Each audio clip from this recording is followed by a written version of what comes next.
Assalamualaikum warahmatullahi wabarakatuh. Kami dari kelompok 5 akan memperhatikan dan mendemokan tentang smart farming berbasis IoT. Ini untuk anggotanya. Untuk latar belakangnya, penyemprotan tanaman masih banyak dilakukan secara manual sehingga memiliki beberapa kelemahan, yaitu membutuhkan waktu dan tenaga, sulit memantau kondisi tanah setiap saat, risiko tanaman kekurangan kelebihan air, dan tidak dapat dipantau dari jarak jauh. Oleh karena itu, diperlukan penyiraman secara otomatis berbasis Internet of Things atau IoT. Nah, untuk tujuan proyek kami yaitu membuat sistem monitoring kelembapan tanah, kontrol pompa air secara otomatis, menampilkan informasi sensor para LCD, mengirimkan informasi kondisi sistem ke Telegram, dan menerapkan Internet of Things atau IoT. Nah, untuk manfaat proyek ini, untuk bagi pengguna, mempermudah proses penyiraman dan tanaman, jadi tidak memerlukan tenaga yang berlebihan, lalu menghemat waktu dan tenaga, dan juga monitoring dapat dilakukan secara jarak jauh. Nah, untuk bagi akademik, implementasi Arduino dan ESP8266, implementasi Internet of Things atau IoT, dan implementasi sensor dan aktuator. Nah, untuk komponen yang kami gunakan, yang pertama ada Arduino Uno, lalu ada Node MCU ESP8266, ada soil moisture sensor, relay 2 channel, pompa air, YT11, RTC, LCD, breadboard, resistor 3,9K dan 4,7K, dan juga baterai. Nah, untuk komponen softwarenya, di sini kami menggunakan Arduino IDE, lalu kami juga menggunakan Telegram bot untuk menampilkan atau memonitoring. Lalu juga ada ESP8266 board package. Lalu juga ada library DHT, library DS1302, library liquid crystal I2C, library ESP8266 Wi-Fi, dan juga library HTTP client. Selanjutnya ada diagram block system. Di diagram block system ini terdiri dari inputnya soil moisture DHT11 RTC akan menginput ke Arduino, dan Arduino akan memproses ke LCD, dan LCD menampilkan output dari si soil moisture DHT11 dan RTC. Dan Arduino berkomunikasi dengan ESP8266 berkomunikasi lewat internet. Dan selanjutnya ada diagram block system, yaitu ada soil moisture sensor DHT11 dan RTC menginput ke Arduino Uno, dan Arduino Uno memproses ke LCD, dan LCD menampilkan output dari soil DHT11 dan RTC tersebut. Arduino Uno berkomunikasi dengan Node MCU melalui Wi-Fi, dan ESP8266 mengirim ke Telegram menggunakan internet. Cara kerja sistem, sensor soil membaca kondisi tanah, Arduino menentukan kondisi tanah basah atau kering. Jika tanah kering, maka pompanya menyala. Jika tanah basah, maka pompanya mati. DHT11 membaca suhu dan kelembapan udara. RTC membaca tanggal dan waktu. LCD menampilkan informasi sistem, data dikirim ke ESP8266. ESP8266 mengirim laporan ke Telegram. Komunikasi Arduino dan ESP8266. Arduino Uno bekerja pada tegangan 5 volt, sedangkan ESP8266 bekerja pada tegangan 3,3 volt. Oleh karena itu, digunakan pembagi tegangan menggunakan resistor.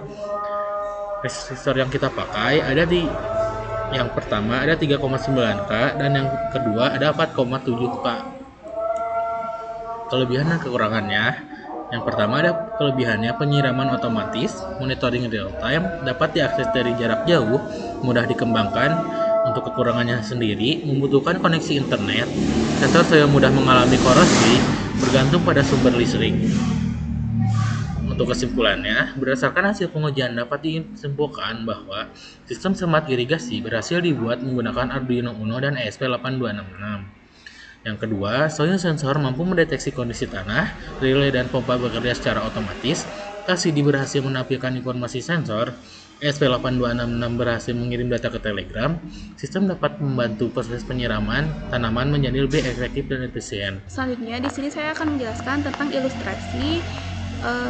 ilustrasi proyek kita. Untuk pertama itu di sini ada alatnya relay, baterai, pompa, RTC, DHT11, Arduino Uno, ESP8266, dan LCD dan soil moisture, breadboard, dan resistor. Untuk pertama, saya akan menghubungkan antara ground dan 5 volt ke sambungan breadboard ini agar semua ground dan VCC-nya semuanya masuk di sebelah sini.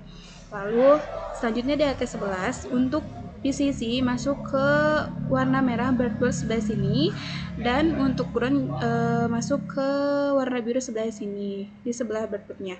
Lalu untuk outnya itu masuk ke Arduino D2. Lalu selanjutnya itu ada relay. Untuk relay di sini untuk PCC masuk ke langsung ke breadboard yang warna merah. Untuk ground juga sama, masuk ke aliran yang warna biru atau ke negatif. Untuk in1 ini masuk ke 3 Arduino. Lalu untuk baterai di sini, untuk baterainya langsung negatif langsung ke relay, positif langsung ke relay, dan negatif langsung ke pompa. Begitupun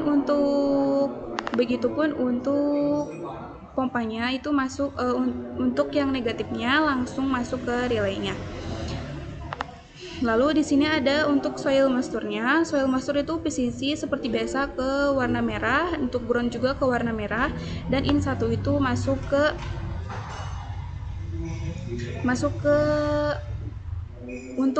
untuk D0, masuknya ke D6 atau Arduino di D6. Dan selanjutnya itu ada RTC.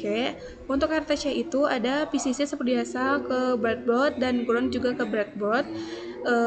CLK, untuk CLK masuknya ke D5.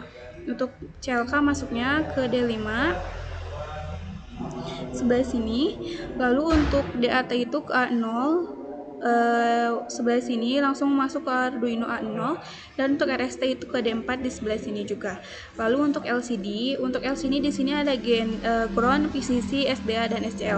Untuk ground dan PCC ini masuk ke breadboardnya, dan untuk SDA itu masuk ke A4 dan SCL itu masuk ke A5.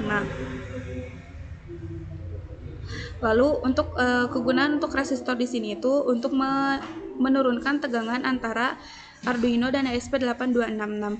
Di sini kan untuk ESP8266 voltnya itu ada 5 volt, sedangkan untuk ESP8266 itu 3,3 volt. Maka di sini diturunkan dengan menggunakan resistor 3,9 kilo dan 4,7 kilo menjadi tegangannya 2,79 volt. Maka itu jadi tegangan antara dua ini sama.